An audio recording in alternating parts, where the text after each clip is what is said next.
Good morning student. Today is the next topic, that means substitution by hydroxyl group. तो in previous lecture में बेटा nucleophilic substitution reaction हमने पढ़ा था, तो आज हमने उसके कुछ एग्जांपल्स पढ़ने हैं। ठीक है, जैसे कि अब देखो रिएक्शन ऑफ हैलो अल्केन्स मैंने आपको बोला था ये एक बार देख लेना। ठीक है बेटा, NOH KOH और मोइस्ट Ag2O को हम किससे रिएक्ट करेंगे, न्यूक्लियोफाइल OH के साथ।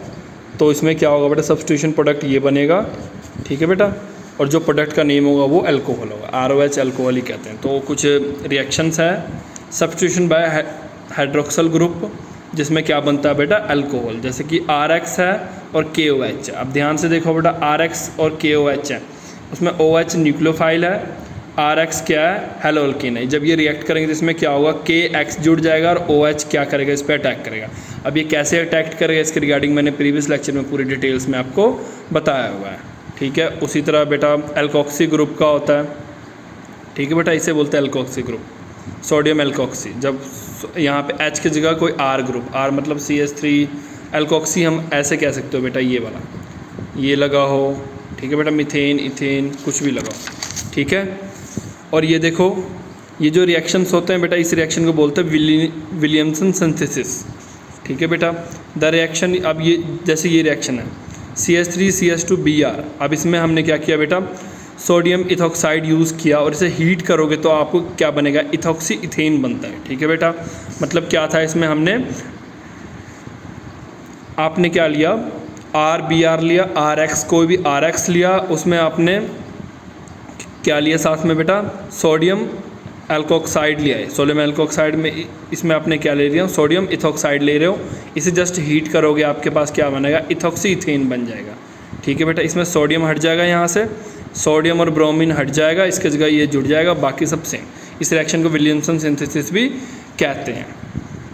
इसी तरह नेक्स्ट है साइनो ग्रुप के साथ कैसे होगा, सेम KCN है, बाकी सब सेम होगा बेटा। ठीक है, ये R के साथ रिएक्ट कर जाएगा, RCN बन जाएगा। ठीक है, नेक्स्ट है substitution by amino group. Substitution by amino group, इसमें क्या होता है बेटा, हम अमोनियम मतलब कि अमोनिया का कोई भी मतलब इसमें क्या करते हैं बेटा, हम अमोनिया यूज़ करते हैं। देखो बेटा, इसमें क्या RX है, अमोनिया। ठीक है बेटा, अमोनिया यूज़ किया आपने, तो इसमें क्या होगा बेटा, जो अमोनिया में एक्चुअली क्या होता है, NH3 होता है ना, NH3 होता है ना, इसका जो एक हाइड्रोजन होता है वो X के साथ निकल जाता है और NH2 इसके साथ जुड़ जाता है। ये देखो बेटा, ये वाला प्रोडक्ट हमें साथ में दे जाता है और HX क्या होगा, रिमूव। याद रखना बेटा, इस रिएक्शन को ही बोलते हैं हॉफमैन एनोमलेसिस रिएक्शन। ठीक है बेटा, इसी रिएक्शन को हॉफमैन एनोमलेसिस रिएक्शन बोलते हैं। तो इसमें से आप कोई भी रिएक्शन लिख लो। ये देखो, प्राइमरी सेकेंडरी टर्शरी तीनों कार्बन के साथ ये रिएक्शन करके दिखाया गया, प्राइमरी सेकेंडरी और ये टर्शरी। ठीक है बेटा, ओके, इसमें भी देख लो आप, CH3 CH2 Br, ये देखो CH3 CH2 का ट्वाइस, यानी कि देखो अब ये थ्राइस मतलब 3 ये वाले ग्रुप लगे, 3 ये वाला ग्रुप लगे। क्यों, क्योंकि नाइट्रोजन के साथ 3 बॉन्ड बन सकता है, इसलिए 3 हमने सेम ग्रुप लगा दिया। और जब हमने रिएक्ट किया तो वो क्या कर रहा है बेटा, एक हाइड्रोजन इसके साथ भेज रहा है Br के साथ, बाकी एज इट इज जुड़ रहा है, टर्शरी इथाइल अमोनियम ब्रोमाइड बन रहा है, जिसे क्वाटनरी सॉल्ट बोलते हैं। ठीक है बेटा, क्वाटनरी सॉल्ट क्यों बोल रहा हूँ मैं, क्योंकि सोडियम यहाँ पे कितने बॉन्ड बना रहा है, 4 बॉन्ड, सॉरी नाइट्रोजन कितने बॉन्ड बना रहा है, 4, इसलिए नाइट्रोजन के पास कौन सा चार्ज आ गया, पॉजिटिव, तभी इसे क्वाटनरी सॉल्ट बोल रहे हैं हम। ठीक है, इसी तरह नेक्स्ट भी रिएक्शंस भी है, कुछ और रिएक्शंस है बेटा सेम, मैं आपको दिखा देता हूँ, ये भी आप एक बार देख लेना। ठीक है, इसके बाद जब हम मेन पहुँचेंगे बच्चे, कौन सा रिएक्शन है, nucleophilic substitution reaction are 2 types. 2 तरह का न्यूक्लियोफिलिक सब्स्टिट्यूशन रिएक्शन होता है। एक को बोलते हैं न्यूक्लियोफिलिक सब्स्टिट्यूशन रिएक्शन बाईमोलिकुलर, जिसे SN2 रिएक्शन बोलते हैं। यूनिमोलिकुलर मतलब SN1, यूनि मतलब 1, बाय मतलब 2। अब इसके रिगार्डिंग थोड़ा सा डिटेल्स में हम पढ़ेंगे। सब्स्टिट्यूशन न्यूक्लियोफिलिक बाईमोलिकुलर रिएक्शन, जिसे SN2 रिएक्शन बोलते हैं, the reaction between methyl bromide, इसमें क्या यूज़ करते हैं, methyl bromide and hydroxy group, और क्या फॉर्म होता है बेटा, अल्कोहल मतलब मिथेनॉल, फॉर्म ए सेकेंड ऑर्डर काइनेटिक्स। अब ये सेकेंड ऑर्डर काइनेटिक्स वर्ड एक नया वर्ड आया होगा, इसके रिगार्डिंग बेटा केमिकल काइनेटिक्स हम चैप्टर पढ़ेंगे आगे जाके, तब आपको पता लगेगा कि ये काइनेटिक्स वर्ड क्या होता है। ठीक है, अभी जस्ट आप ऐसे ही देख लो सेकंड ऑर्डर काइनेटिक्स। ठीक है बेटा, ये कौन सा रिएक्शन होता है? सेकंड ऑर्डर रिएक्शन होता है। सेकंड ऑर्डर रिएक्शन का मतलब क्या होता है? अब देखो बेटा, रिएक्शन दो तरह के होते हैं, तीन तरह के होते हैं, zero order, first order, second order, etcetera. ठीक है बेटा, तो इसके अभी हमारा सिर्फ सेकंड ऑर्डर आया, तो सेकंड ऑर्डर का मतलब क्या होता है? हमने सेकंड ऑर्डर बोला क्यों? क्योंकि सेकंड ऑर्डर का मतलब क्या होता है बेटा कि रेट, देखो बेटा कोई भी रिएक्शन का रेट, अब रिएक्शन स्लो है, रिएक्शन फास्ट है, रिएक्शन मॉडरेट है, ठीक है बेटा, उसका रेट डिपेंड करता है, किस पे डिपेंड करता है? The rate depend upon the concentration of both reactant and both reactant पे। ठीक है बेटा, अब देखो क्योंकि ये सेकंड ऑर्डर रिएक्शन है, इसलिए इसका जो रेट है वो डिपेंड करेगा दोनों रिएक्टेंट पे, मतलब rate depend on both reactant. ठीक है बेटा, जैसे कि CH3BrOH है, इसमें इन दोनों रिएक्टेंट पे इसका रेट डिपेंड करेगा कि रेट स्लो होगा कि फास्ट होगा। और याद रखना बेटा, ये होता है रिएक्टेंट साइड, ये होता है प्रोडक्ट साइड, ये आपको ऑलवेज याद है। इसमें क्या करता है, ये इस पर रिएक्ट करता है, BrH को लेकर निकल जाता है, यहाँ से निकलता है, OH यहाँ पे जुड़ जाता है और ये प्रोडक्ट आपको बनाता है। अब देखो बेटा, क्योंकि ये सेकंड ऑर्डर रिएक्शन है, इसका मतलब रेट इन दोनों पे डिपेंड करेगा। अगर ये दोनों पे डिपेंड करेगा ना, तो याद रखना बेटा रेट ये के, अब ये सब होते क्या हैं, ये सब मैं आपको फर्दर जब हम करेंगे बेटा थोड़ा डिटेल्स में केमिकल काइनेटिक्स, तब आपको इसके रिगार्डिंग पता लगेगा। अभी जस्ट मैं आपको सिंपल बता रहा हूँ, रेट इक्वल टू के। ये देखो रिएक्टेंट वाले जो दोनों है ना बेटा, इसको स्क्वायर ब्रैकेट में डाल दो, क्योंकि ये दोनों रिएक्टेंट पे डिपेंड करता है, तो इसको दोनों को स्क्वायर ब्रैकेट में अलग अलग डाल दो। मिथाइल और primary alkyl halide follow this type of mechanism and journal return as, इस तरह के रिएक्शन। अगर इसका जनरल रिएक्शन देखें तो इस तरह का होगा, मिथाइल की जगह R और हेलोजन की जगह XOH। ठीक है बेटा, इस रिएक्शन को बायमोलिकुलर रिएक्शन बोलते हैं, क्योंकि दो मॉलिक्यूल, देखो बेटा बायमोलिकुलर रिएक्शन क्यों बोलते हैं? क्योंकि इसमें दो रिएक्टेंट पार्टिसिपेट करते reaction, because two molecule take part in rate determining step. अब देखो बेटा याद रखना, कुछ मैं थोड़ी सी चीज़ें बता रहा हूँ। स्लो स्टेप जो होता है वो रेट डिटर्मिनिंग स्टेप होता है। सबसे पहले तो ये सुन लो, जो स्लो स्टेप होता है वो कौन सा स्टेप होता है? Rate determining step. वही बताता है कि रिएक्शन स्लो होगा, सॉरी वही हमें रेट के बारे में बताता है कि रिएक्शन का रेट कैसा होगा, क्योंकि दो मॉलिक्यूल पार्ट कर रहा है रेट डिटर्मिनिंग रिएक्शन में। ठीक है बेटा, क्योंकि क्या लिखा, both two molecule take part in determining of rate of reaction. इस करके इसको कैसे लिख रहे हैं? SN2 short form substitution nucleophilic bimolecular reaction बोलते हैं इसको। ठीक है बेटा, this type of reaction occur in single concentrated step. Single concentrated step का मतलब क्या होता है बेटा? एक ही स्टेप में रिएक्टेंट से प्रोडक्ट बनता है, इसमें कोई भी इंटरमीडिएट स्टेप नहीं होता है। जैसे कि मैंने आपको पहले भी एक बार बताया था कि मान लो कि रिएक्टेंट A से सीधा B बन रहा है, इसके बीच में कोई स्टेप नहीं हो रहा है। ठीक है बेटा, जैसे कई में होता है ना, पहले B बनता है, अभी प्रोडक्ट मान लो C है, तो पहले बीच में ये बन रहा है, तो इसमें ऐसा कुछ नहीं होता, डायरेक्ट ही प्रोडक्ट बनता है इससे। ठीक है, और अगर ऐसा कोई रिएक्शन इसे बोलते हैं single concentrated step through the formation of transition. This type of reaction occur in single concentrated through the formation of transition step. Transition का मतलब, एक्चुअल में ट्रांजिशन वर्ड का मतलब बताऊं तो मतलब बदलना, एक से दूसरे में जाना, ट्रांजिट होना। अब ट्रांजिशन जैसे हम कोई मनी जैसा पैसा बेचते हैं, इससे क्या होता है, एक से निकल के दूसरे में चल जाता है। ठीक है, in this mechanism the nucleophile OH attack करता है partially positive charge carbon atom पे। अब देखो बेटा, ये जो रिटर्न वर्ड है ना, मैं आपको यहाँ समझाता हूँ। अब देखो डैश वेज, ये वाले मैंने बॉन्डिंग्स भी आपको पिछली बार ही बताया हुआ है कि ये डैश होता है, इसको वेज बोलते हैं। ठीक है बेटा, तो ये सब भी मैंने बताया, सॉलिड और ये लाइन वाली, ये बताया हुआ है मैंने। अब ध्यान से देखो बेटा, इसमें क्या है, CH3 CH2Br, एक्चुअल में क्या है, CH3 CH2Br। जो इस चीज़ को समझाने के लिए हम क्या कर रहे हैं बेटा, ये ले रहे हैं CH3 CH2, ये देखो एक्चुअल में इस यहाँ पे ये है CH3 CH2Br। तो मैंने क्या किया, ये कार्बन सेंटर कार्बन है, इसके साथ ये लगा, इसके साथ ये लगा, तो CH3H और ये की एच, मतलब दोनों को मैंने एक को डैश मतलब एक को सॉलिड से एक को वेज से मैंने ड्रॉ कर दिया। ठीक है बेटा, इसमें एक्चुअल में होता क्या है, back side attack. Back side attack का मतलब देखो बेटा, कोई भी रिएक्शन हो रहा है, रिएक्शन जो न्यूक्लियोफाइल है या तो जो अटैक करने आ रहा है वो अटैक कहाँ से करेगा, जिधर से उसको क्या मिलेगा, जगह मिलेगा। तो इस चीज़ में आप ध्यान से देखो, जब ये स्ट्रक्चर आप ऑब्जर्व करो तो आप क्या देख रहे हो, आगे से तो बी आर लगा हुआ है, तो अटैक करने के लिए इसके पास एक यही पोजीशन है कि यहीं से आके ये अटैक कर सकता है, क्योंकि यहीं से प्लेस इसको खाली मिल रहा है। एक्चुअल में जो इनकी रिप्रेजेंटेशन होता है ऐसी होती है। ठीक है बेटा, तो इसमें इसलिए लिखा है मैंने बैक साइड अटैक, और OH क्या है बेटा, इनकमिंग न्यूक्लियोफाइल, जो आ रहा है अटैक करने के लिए और जिसके पास नेगेटिव चार्ज है। तो देखो बेटा, इसमें क्या हो रहा है कि OH क्या कर रहा है, जैसे ही कार्बन पे अटैक कर रहा है, साथ के साथ उसी टाइम उसी सेकंड में OH रिमूव हो रहा है। ध्यान से देखो, इस टैब में दिखा रहे हैं, इस टैब में देखो बेटा डॉटेड OH और डॉटेड Br दिख रहा है। इसका मतलब क्या है कि बेटा एक बॉन्ड टूट रहा है, दूसरा बॉन्ड क्या हो रहा है, बन रहा है। ठीक है बेटा, और ये इसका फाइनल स्टेप है, ये दिखाने के लिए ट्रांजिशन स्टेट। ठीक है बेटा, बट याद रखना ये दोनों रिएक्शन, ये वाला स्टेप एक्चुअल में एग्जिस्ट ही नहीं करता, बस आपको समझाने के लिए बताया गया। ये जैसे यहाँ अटैक करता है ये छोड़ के चल जाता है, मतलब जिस सेकंड में इसने अटैक किया और दूसरा छोड़ के निकल गया।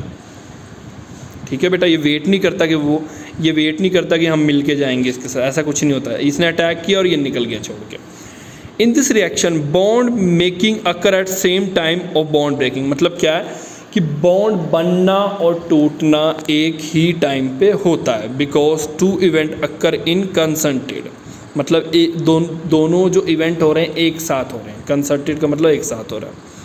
We call this reaction concerted reaction, इसी रिएक्शन को कंसंटेड रिएक्शन भी कहते हैं। ठीक है बेटा, अब इसको और अगर अच्छे से डिटेल्स में देखो, OH आया इनकमिंग, इसने क्या किया, यहाँ पे डैश डैश दिखा रहे हैं, मतलब ये इसने इस पर अटैक किया इस कार्बन पे, डैश डैश, और ये साथ में छोड़ के निकलना शुरू हुआ। ये ट्रांजिशन स्टेट है और एक्चुअल में क्या बन गया, प्रोडक्ट बन गया। नेक्स्ट देखो बेटा, अब एक तो चीज़ हमने ये पढ़ लिया, अब इसके बाद हम ये देखेंगे कि बेस्ट लिविंग ग्रुप कौन होता है। वो तो पीछे मैंने बताया हुआ था कि जो सबसे ज़्यादा बड़ा साइज में होगा वो बेस्ट लिविंग ग्रुप होगा, जो जल्दी छोड़ के जाएगा। आयोडीन, ब्रोमीन, क्लोरीन, और सबसे लेट छोड़ के जाने वाला फ्लोरीन, ये नहीं जल्दी छोड़ के जाता, ये भी छोड़ के जाता है बट इनके मुकाबले काफ़ी लेट। ठीक है बेटा, तो ये लिविंग ग्रुप एबिलिटी डिक्रीज, इधर से आयोडीन से फ्लोरीन की तरफ। अगर रिएक्टिविटी की बात करें वो भी बेटा देख लो, इसका रिएक्टिविटी सबसे ज़्यादा होता है, फिर प्राइमरी, फिर सेकेंडरी और फिर टर्शरी। सबसे लेट क्या होता है, टर्शरी अल्काइल हैलाइड की reactivity. The reactivity of alkyl halide towards SN2 reaction has been found to be following order: methyl halide, primary, secondary और tertiary halide. This can be easily explained on the basis of formation of stability of transition state in the reaction. This can easily show the reaction required to approach the nucleophilic to the carbon bearing leaving group. इसमें देखो बेटा क्या बोल रहे हैं, since क्योंकि देखो बेटा क्योंकि the reaction required to approach, क्योंकि देखो बेटा इस रिएक्शन को क्या चाहिए कि न्यूक्लियोफाइल वहाँ आएगा. ठीक है बेटा, इस रिएक्शन में हमें मेन क्या चाहिए, एक चाहिए न्यूक्लियोफाइल और एक ऐसा कार्बन जिस पे लिविंग ग्रुप लगाओ. दो चीज़ चाहिए, लिविंग ग्रुप नहीं होगा तब भी रिएक्शन नहीं होगा, न्यूक्लियोफाइल नहीं होगा तब भी रिएक्शन नहीं होगा. तो ठीक है बेटा, देयरफॉर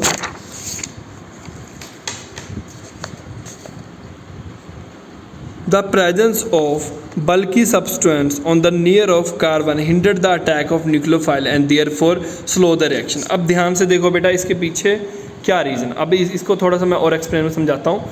देखो बच्चों, मान लो कि ये न्यूक्लियोफाइल, अब देखो इसके लिए मैं आपको इजी सा एग्जांपल देता हूँ. आप रोड पे बाइक चला रहे हो, ठीक है बेटा. जब आप रोड पे बाइक चला रहे हो, अगर रोड खाली है तो बाइक को आप जितनी मर्जी स्पीड में चला सकते हो. अगर आपको बाइक अच्छे से चलानी आती है तो हो सकता है कि बाइक को आप 100 या 100+ भी चला लो. बट वही रोड पूरी तरह से खचाखच ट्रैफिक भरा हुआ है तो आप चाह के भी बेटा बाइक की स्पीड 10, 15, 20, 30 से ऊपर ले जा नहीं सकते, क्योंकि उसके आगे आपकी काफ़ी ज़्यादा ट्रैफिक है. यही बात सेम बेटा केमिस्ट्री में भी मैटर करता है. अब देखो बेटा, ये जो है कार्बन के साथ 3 H लगा है, यानी कि CH3 और X है, इस पे न्यूक्लियोफाइल का अटैक करना काफ़ी ज़्यादा इजी है। क्यों? हाइड्रोजन के साथ काफ़ी छोटा होता है एज़ कम्पेयर टू। अब देखो बेटा मैं आपको ऐसे समझाता हूँ, ये रहा, अब इसके सोचो इसके साथ, अब ये देखो इसके साथ यहाँ अटैक करना काफ़ी इजी है। वही अगर मैं बात करूँ कि अगर मैं कार्बन के साथ क्या कर रहा हूँ, 2 हाइड्रोजन और एक CH3 लगा रहा हूँ, इसका मतलब क्या हो रहा है बेटा कि यहाँ पे CH3 का साइज़ काफ़ी बड़ा हो गया, यहाँ छोटा छोटा, अब भी अटैक हो सकता है, ज़्यादा प्रॉब्लम नहीं आएगा, बट इसके मुकाबले इसमें थोड़ा सा रिएक्शन स्लो होगा। वहीं बेटा मैं क्या कर रहा हूँ कि 2 CH3 लगा रहा हूँ, देखो कितनों बड़े लगा रहा हूँ, एक H, रिएक्शन हो जाएगा इसमें भी, बट इसके और इसके मुकाबले स्लो। और वही बेटा मैं अगर 3 CH3 लगा रहा हूँ, अब ध्यान से देख रहे हो, सारा का सारा रास्ता ही ब्लॉक हो गया। अब देखो बेटा कितना छोटा सा रास्ता है, यहाँ से ये आएगा और यहाँ रिएक्ट करेगा। इसका मतलब क्या है कि बेटा larger is the group size attach to the carbon atom, slower is the reaction. जितना बड़ा ग्रुप लगा होगा सेंट्रल कार्बन एटम के साथ, उतना ही स्लो क्या होगा, रिएक्शन। और इस चीज़ को बेटा बोलते हैं स्टीरिक हिंड्रेंस। स्टीरिक हिंड्रेंस का मतलब क्या होता है कि जिस कार्बन पे न्यूक्लियोफाइल ने अटैक करना है उसके साथ और कितनी चीज़ें जुड़े हैं और उनकी साइज़ कितना बड़ा है, छोटा है कि बड़ा है। बड़ा है तो कितना बड़ा है, अगर बेटा साइज़ काफ़ी ज़्यादा बड़ा है तो ये क्या करेगा, रिस्ट्रिक्ट करेगा आने वाले न्यूक्लियोफाइल को अटैक करने से। तो उससे क्या रीज़न होगा कि रिएक्शन काफ़ी ज़्यादा स्लो होगा। ठीक है बेटा, नेक्स्ट क्या है, nucleophilic substitution reaction, unimolecular SN1 reaction.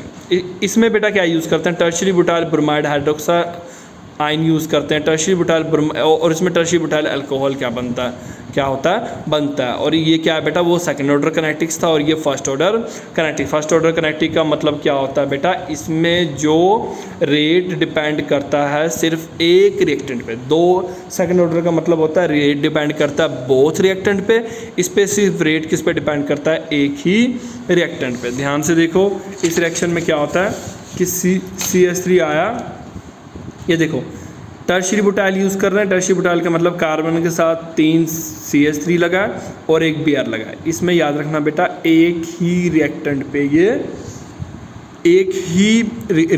Rate depend करता है। ठीक है बेटा, इसमें ये रिएक्ट कर देगा और ये Br निकाल के OH खुद लग जाएगा। और ये देखो बेटा इसको हम ऐसे लिखेंगे। ठीक है बेटा, इसमें देखो हमने सिर्फ इसको लिया क्योंकि रेट इस पर सिर्फ डिपेंड करता है। RC एक तरफ Br और एक तरफ 3 CH3, सिर्फ रेट इस पर डिपेंड करता है, हमने सिर्फ ये लिया और जर्नल ऐसे लिखोगे। ठीक है, अब देखो बेटा पिछला रिएक्शन कंसंट्रेटेड रिएक्शन था, वो डिपेंड करता था सिर्फ, और पिछला रिएक्शन कंसंट्रेटेड रिएक्शन था और उसमें क्या था, सीधा ही रिएक्टेंट से प्रोडक्ट बन रहा था एक ही स्टेप में, उसके बीच में कोई भी स्टेप नहीं था। बट इसमें क्या होता है बेटा, ये डिपेंड करता है,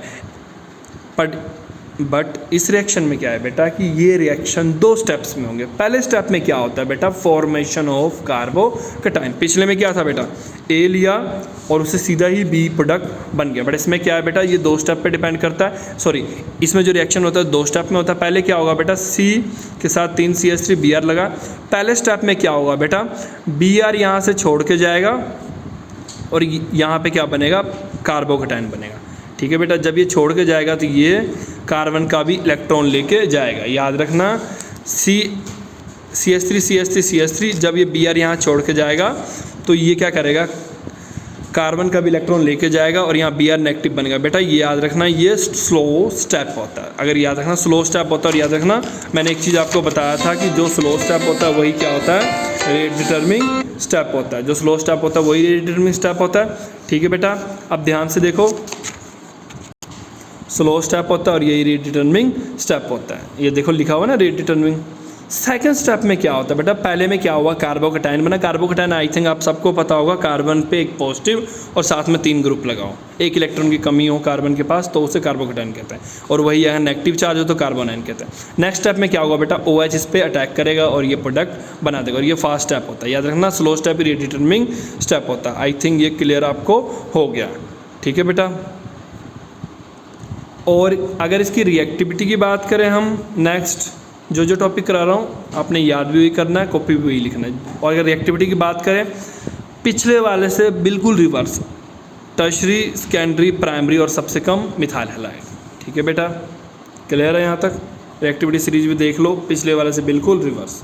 इसके पीछे बेटा रीज़न क्या है? The order of reactivity depend करता है कि कितना स्टेबल कार्बोकैटायन बन रहा है फर्स्ट स्टेप में। तो आपको एक चीज़ याद होगा पिछले साल के से कि 3 डिग्री कार्बोकैटायन जो होता है ज़्यादा स्टेबल होता है, और 3 डिग्री कार्बोकैटायन अगर ज़्यादा स्टेबल है इसका मतलब क्या है कि जो रिएक्शन होगा SN1 उतना फास्ट होगा। अब देखो बेटा 3 डिग्री कार्बोकैटायन ज़्यादा स्टेबल होता है, याद रखना जितना ज़्यादा स्टेबिलिटी होगी रिएक्शन उतनी फास्ट होगा तो प्रोडक्ट उतना जल्दी बनेगा। इसी करके हम कह रहे हैं कि 3 डिग्री कार्बोकैटायन सबसे ज़्यादा स्टेबल है, इस करके वो सबसे ज़्यादा रिएक्टिव है। उसके बाद सेकेंडरी, फिर प्राइमरी, सबसे कम मिथाइल हैलाइड। ओके बेटा, आज हमने इतना ही करना है। नेक्स्ट लेक्चर में हम आगे करेंगे प्लेन पोलराइज्ड लाइट।